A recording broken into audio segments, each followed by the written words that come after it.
আপুনি খোৱা গুটখাৰ আসল কাহিনী কেতিয়াবা জানিবলৈ চেষ্টা কৰিছেনে? গুটখাৰ লগত যে গ্লাছৰ টুকুৰা চকুৰে মনিব নোৱাৰাকৈ দিয়া থাকে সেইটো আপুনি জানেনে? ফেক্টৰীত গ্লাছৰ টুকুৰা ইমানেই মিহিকৈ গুৰি কৰি গুটখাৰ পেকেটত দিয়া হয় যিটো আপুনি কল্পনাই কৰিব নোৱাৰিব। প্ৰতিটো পেকেটতে চুপাৰীৰ লগত বগা ৰঙৰ পাউডাৰ মিক্স কৰা থাকে। ইয়াৰ লগতে থাকে গ্লাছৰ টুকুৰা। মানুহৰ মুখখনৰ ভিতৰভাগ সংবেদনশীল, যাৰ বাবে মুখৰ ভিতৰত দিয়াৰ লগে লগে জ্বলিবলৈ ধৰে মুখখন আৰু ই নিচা লাহে লাহে বাঢ়িবলৈ ধৰে। পান মছলাৰ লগত যেতিয়া এই গ্লাছৰ টুকুৰাবোৰ আমাৰ মুখত পৰে তেতিয়া দিনে দিনে ইয়াৰ সোৱাদ বাঢ়িবলৈ ধৰে, যিটো এৰো বুলিলেও এৰিবলৈ মন নোযোৱা হৈ পৰে। এই চকুৰে মনিব নোৱাৰা গ্লাছৰ টুকুৰাবোৰে আমাৰ মুখৰ ভিতৰখন লাহে লাহে কাটিবলৈ ধৰে। গম নোপোৱাকৈ পেটৰ ভিতৰভাগতো ইয়াৰ প্ৰভাৱ পৰে।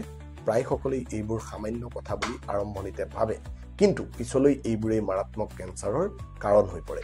দেখিবলৈ ৰঙীন সোৱাদ লগা এই গুটখাই শৰীৰৰ কিমান পৰ্যায়ত ক্ষতি কৰে সেয়া হয়তো আপুনি জানিও কৰি গৈছে সেৱন। ভিডিঅ'টো সকলোৰে বাবে গুৰুত্বপূৰ্ণ। যিমান পাৰে শ্বেয়াৰ কৰক আৰু ভাল লাগিলে এটা কমেণ্ট কৰিব।